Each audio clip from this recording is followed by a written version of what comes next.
Hola y bienvenidos a una nueva inversión. A ver, imagina que tu trabajo es navegar un barco por aguas peligrosas, pero no tienes un mapa del tiempo. No sabes cuándo vendrá la tormenta ni con qué fuerza. ¿Qué haces? ¿Intentas adivinar el tiempo sabiendo que es casi imposible? ¿O te centras en construir un barco que sea prácticamente insumergible, sin importar la tormenta que venga? Es una metáfora perfecta, la verdad, para el problema central de las finanzas cuantitativas. Exacto. En el mundo financiero, la volatilidad es esa tormenta impredecible. Y el documento que analizamos hoy, pues nos enseña precisamente a eso, a construir ese barco casi insumergible. Se titula Robust Replication of Barrier Style Claims on Price and Volatility, de Peter Carr, Roger Lee y Matthew Lorig. Su idea central podría cambiar nuestra forma de pensar sobre el riesgo. Financieros muy complejos, las opciones barrera, usando herramientas sorprendentemente sencillas como opciones europeas estándar. La clave es la palabra robusta. Buscan una estrategia que funcione aunque no sepamos qué va a hacer la volatilidad, esa tormenta de la que hablabas. Lo que nos lleva a la gran pregunta que enmarca toda nuestra conversación. ¿Cómo es posible cubrir algo cuyo valor depende de un camino tan específico, si el precio toca o no un nivel, con herramientas que solo miran el punto final del viaje? Es que parece un truco de magia. Y es una magia muy elegante. Pero, a ver, antes de dejarnos deslumbrar por el truco, hay que mirar la mano del mago. Todo este mecanismo se construye sobre un escenario idealizado, y es crucial decirlo desde el principio. Vale. Los autores asumen un mundo perfecto, mercados sin costes de transacción, tipos de interés a cero y la suposición más fuerte de todas, que siempre puedes comprar o vender una opción europea para cualquier precio de ejercicio y vencimiento que se te ocurra. O sea, un universo infinito de herramientas a tu disposición. Exacto. Entiendo. Es como decir que puedes construir el barco insumergible, pero asumiendo que tienes acceso a un material indestructible que no existe en el mundo real. Exactamente. Es un matiz que no invalida la belleza del modelo, para nada, pero nos obliga a ser críticas y a preguntarnos constantemente ¿qué parte de esta elegancia sobrevive al contacto con la realidad? Perfecto, pues con esa dosis de escepticismo en mente, empecemos a desgranar esto. Para entender por qué este enfoque es un avance, hay que recordar el viejo problema. Los modelos clásicos, como el pionero de Merton en los años 70, exigían que supieras cómo se iba a comportar la volatilidad. Claro. Era como necesitar esa bola de cristal para predecir el tiempo. Si te equivocabas en la predicción, tu cobertura hacía aguas. Y el problema se agravaba enormemente cuando la volatilidad no era constante, sino estocástica, o sea que cambiaba de forma aleatoria. En ese escenario, la cobertura se convertía en un baile frenético y carísimo. Tenías que reajustar constantemente tu cartera, no solo con el activo, sino con otras opciones. Era muy frágil y muy dependiente del modelo. Y este documento dice: olvídate de la bola de cristal, vamos a construir algo que funcione de todas formas. Ese es el salto conceptual, pasar de una cobertura dinámica y frágil a una estrategia semi-robusta que a menudo se basa en una cartera estática. Y la pieza que permite este salto, el eje sobre el que gira toda la maquinaria del documento, es una condición llamada put-call symmetry, o simetría put-call. ¿Vale? Ese es uno de esos términos que suenan intimidantes. ¿Qué significa en la práctica? Si yo estoy en el mercado, ¿qué tendría que ver para decir, aquí hay simetría put-call? Es una pregunta excelente. A ver, en la práctica significa que el coste de apostar a que el precio subirá, digamos, 10 euros, es exactamente el mismo que el coste de apostar a que bajará 10 euros. El mercado no tiene un sesgo. Si vieses en la pantalla que las opciones de compra, las calls, para un precio de ejercicio de 110 están sistemáticamente mucho más caras que las opciones de venta, las puts, para un precio de 90, asumiendo que el precio actual es 100, pues esa simetría no se cumpliría. Claro. El mercado estaría esperando más volatilidad en una dirección que en otra. El modelo necesita este equilibrio para que sus reflejos matemáticos funcionen. Entendido. Es una condición de equilibrio en las expectativas del mercado. Pero la llaman semi-robusta, no totalmente robusta. Porque semi, ¿dónde está el truco que no nos cuentan? El truco está en otra de las suposiciones clave. El precio del activo debe ser continuo. No puede haber saltos. Imagina que la barrera está en 95 euros. Si el precio está en 96 y de repente salta a 94, sin haber pasado por todos los puntos intermedios, la estrategia se rompe por completo, ha atravesado la barrera sin tocarla. Vale, ya veo. Por eso es semi-robusta. Es inmune a la forma en que se mueve la volatilidad, pero es extremadamente vulnerable a los saltos en el precio. Vale, queda claro. Y los autores no se conforman con replicar pagos simples. Quieren ir más allá y cubrirse también frente a la variación cuadrática. Que, para que todos nos entendamos, es una medida de la volatilidad que se ha producido de verdad, la volatilidad realizada. Es la medida del ajetreo del mercado. Retomando la analogía del principio, es como si no solo quisiéramos llegar a puerto, sino que pudiéramos hacer un contrato sobre cómo de movido ha sido el viaje. Los autores dan ejemplos como swaps de varianza, que solo empiezan a contar si se toca una barrera. Es una capa de complejidad adicional que sorprendentemente logran manejar con las mismas herramientas. Lo cual nos lleva a los cimientos de su propuesta, en la sección de modelo y supuestos. Mercados sin fricciones, tipos cero, no arbitraje. Pero hay una suposición que como gestora de riesgos me hace levantar una ceja. Supongo que hablamos de la misma. La que dice que la volatilidad y el precio del activo van cada uno por su lado. Esa misma. Que son independientes. A mí esto me suena a una simplificación muy fuerte. En el mundo real, cuando la bolsa cae, el pánico aumenta y la volatilidad se dispara. Has dado en el clavo. Es probablemente la suposición más debatible del modelo. Ignora por completo lo que en los mercados de acciones conocemos como efecto apalancamiento, esa correlación negativa entre precios y volatilidad. Si aplicaras este modelo a ciegas a un índice como el S&P 500, estarías ignorando una de sus características más fundamentales. Entonces, ¿estamos analizando un modelo matemáticamente precioso, pero inútil en la práctica? No tan rápido. Aquí hay que ser justas con los autores. Ellos mismos reconocen esta limitación y señalan dónde su modelo sí puede tener sentido. En mercados como el de divisas o el de bonos, a menudo se observan sonrisas de volatilidad más simétricas. ¿Una sonrisa de volatilidad? Imagina un gráfico donde mides la volatilidad implícita para diferentes precios de ejercicio de las opciones. A menudo, esa curva tiene forma de sonrisa. La volatilidad es más alta para precios de ejercicio muy por encima o muy por debajo del precio actual.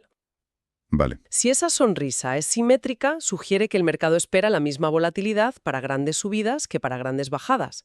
En ese contexto, la suposición de independencia no es tan descabellada. El modelo tiene su nicho. Entiendo.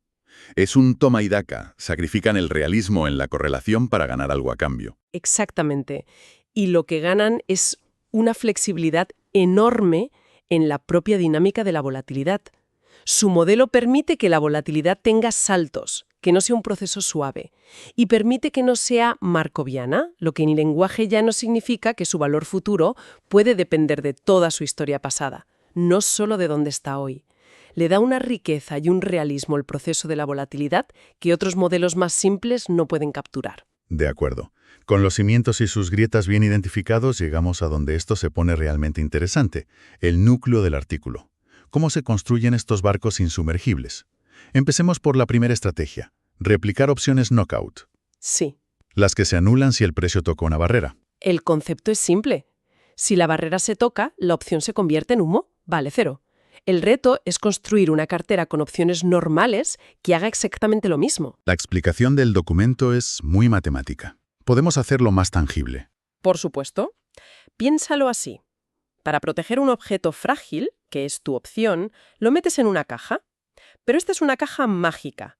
Dentro, junto a tu opción, has construido una antiopción que es su reflejo exacto en el espejo, pero con signo negativo. Ajá. Mientras el precio del activo se mantiene alejado de la barrera, la antiopción está latente, no hace nada.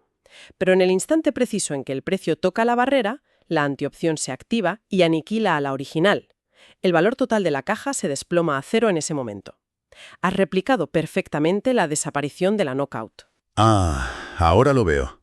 No es que la cartera se desvanezca, es que tienes dos fuerzas opuestas que se cancelan mutuamente justo en ese punto crítico. Es un diseño de ingeniería financiera. Exacto. Y todo el truco reside en cómo definir esa antiopción o cartera espejo. Se construya con opciones europeas de tal manera que su valor esté matemáticamente diseñado para ser el negativo del valor de la opción original justo en la barrera. Vale, la matemática es elegante, no lo niego. Pero en el documento van más allá y hablan de barreras dobles, una por arriba y otra por abajo, y mencionan que la solución implica una suma infinita de estos reflejos. En el mundo real no existe una suma infinita de nada. ¿No se desmorona todo el invento en cuanto pisa la calle? Planteas el punto débil de la generalización teórica. Es como estar entre dos espejos que se reflejan mutuamente hasta el infinito. La construcción matemática es de una belleza innegable, pero desde un punto de vista práctico es inaplicable. Claro. Nadie puede construir una cartera con infinitas opciones. Lo que sí nos da es una intuición muy potente y, en la práctica, se usarían aproximaciones con un número finito de opciones para replicar el efecto. Pero sí, la elegancia teórica choca aquí con el muro de la realidad. De acuerdo. Hemos visto cómo usar la simetría para aniquilar una opción. Pero, ¿se puede usar el mismo principio para hacer lo contrario? ¿Para crear una opción de la nada en ese mismo instante? Esa es la pregunta que resuelven con las knock-in. Las que nacen o se activan solo si el precio toca una barrera. Y aquí la estrategia es, si cabe, aún más ingeniosa. Lo que nos dice el teorema 5.1 es que, para cubrir una knock-in, mantienes desde el principio una opción europea simple. Si nunca se toca la barrera, la knock-in nunca nace, y la opción europea que tenías expira. Cobertura perfecta. El momento clave es cuando la barrera se toca. Un momento. Si la barrera se toca, el documento dice que intercambias la opción europea que tenías por la opción knock-in que se acaba de activar y que el coste de ese canje es 0. Eso sí que suena a magia contable o a que hay dinero gratis. ¿Dónde está el truco? Es la reacción natural, pero no hay truco, es pura matemática. La clave está en la ecuación 5.4 del documento. La opción europea que compras al principio no es una opción cualquiera. Está diseñada a medida, es una pieza de Lego específica. Su estructura de pago es tal que, en el preciso instante en el que el precio toca la barrera, su valor de mercado es matemáticamente idéntico al valor que tiene en ese mismo momento la nueva opción knock-in que acaba de nacer. Ah, ahora lo entiendo. No es que sea gratis por arte de magia. Es que es un trueque de valor idéntico. Estás cambiando un billete de 50 euros por otro billete de 50 euros. El coste neto es 0. ¡Qué ingenioso! Exactamente. Has construido la primera pieza de tal forma que encaja perfectamente con la segunda en el momento del canje. Y esto abre la puerta a contratos condicionales muy interesantes. Imagina un swap de volatilidad knock-in. Podrías estructurar un producto que te permita apostar por la volatilidad futura, pero solo si el mercado primero sufre una caída hasta cierto nivel, activando la barrera. Claro. Para una gestora de fondos podría ser una forma de activar una estrategia de volatilidad solo cuando las condiciones de mercado se vuelven interesantes. Y para completar la familia de opciones nos quedan las de rebate o reembolso. Estas parecen más sencillas. Pagan una cantidad fija si se toca la barrera. Un pago de todo o nada. Así es. Y la estrategia de cobertura es una combinación de lo que ya hemos visto. Compras una opción europea y al mismo tiempo vendes una opción knockout. A ver si lo he entendido. Si el precio nunca toca la barrera, la knockout que vendí sigue viva y su obligación de pago al vencimiento se cancela con el pago que recibo de la europea que compré. Resultado neto, 0. Correcto. Perfecto. ¿Y si el precio sí toca la barrera? Si toca la barrera, la knockout que vendí se anula al instante. Mi obligación desaparece y en ese mismo momento la opción europea que compré tiene, por esa misma magia matemática de antes, un valor de mercado exactamente igual al del rebate que tengo que pagar. Así que la vendo, obtengo el dinero y pago el rebate. Cobertura perfecta de nuevo. Has captado la esencia, lo que resalta la coherencia del enfoque de los autores. En los tres casos, knockout, knock-in, derivate, el método es el mismo. Transformar un problema exótico y dependiente de la trayectoria en una cartera estática de derivados europeos.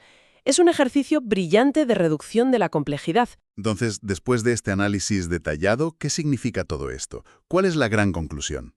Pues significa que, bajo estas condiciones idealizadas que hemos discutido, es posible liberarse de la tiranía de la predicción de la volatilidad. Para una gestora de riesgos, esto es clave. Significa que para cubrir ciertos productos exóticos, tu principal preocupación no es si tu modelo de volatilidad es perfecto, sino si el mercado cumple esas condiciones de simetría y continuidad. Cambia el foco del problema de la predicción a la observación de las condiciones del mercado. Y los propios autores son conscientes de las limitaciones. El documento termina mirando hacia adelante, proponiendo futuras líneas de investigación. Sí, y son muy honestas. Para mí, la más crucial es la primera que proponen. Debilitar la suposición de independencia, investigar qué pasa cuando la volatilidad y los precios sí están correlacionados. Resolver eso haría el modelo inmensamente más aplicable al mundo real de las acciones. Me imagino que también mencionen el problema del mundo real de no tener infinitas opciones. Por supuesto, abordar el problema de que solo hay un menú limitado y discreto de opciones disponibles. Adaptar estas estrategias estáticas a un mundo con herramientas finitas es un reto práctico enorme. Y por último, sugieren estudiar pagos aún más complejos, que dependan del máximo o mínimo del precio, no solo del valor final. Lo que me dice que esto es una pieza fundamental, pero no el final del camino. Es una base elegante sobre la que seguir construyendo. Sin duda, es un mapa perfecto de un mundo ideal. Ahora el trabajo es ver cómo adaptar ese mapa al territorio real, con todas sus imperfecciones. Para ir cerrando, recapitulemos las ideas clave. Primero, me quedo con el concepto central de cobertura semi-robusta. La idea de construir un barco que aguante la tormenta sin necesidad de predecirla. Es un cambio de paradigma. Un segundo punto fundamental es el poder de la simetría como herramienta de ingeniería financiera. Como una construcción matemática inteligente, como la cartera espejo, puede neutralizar o activar valor en momentos precisos, convirtiendo un problema complejo en uno manejable. Y como tercer punto, y el más importante para mí, la lección sobre la importancia crítica de entender las suposiciones de cualquier modelo. La independencia, la continuidad del precio, la disponibilidad de opciones.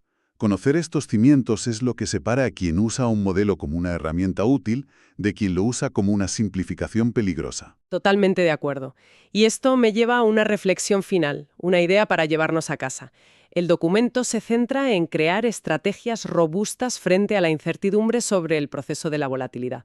Nos enseña a no luchar contra lo impredecible, sino a diseñar sistemas que funcionen a pesar de ello. Esto plantea una pregunta más amplia, casi filosófica.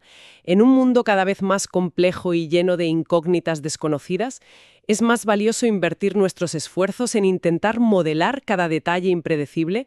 O, como hacen aquí, en diseñar estrategias, sistemas y barcos que sean inherentemente robustos, que funcionen bien independientemente de esos detalles. Quizás la verdadera inteligencia no reside en la predicción, sino en la construcción de la antifragilidad. Una idea muy potente para cerrar. Con esa reflexión sobre la robustez frente a la predicción, nos despedimos. Gracias por acompañarnos en esta inversión a fondo. Hasta la próxima.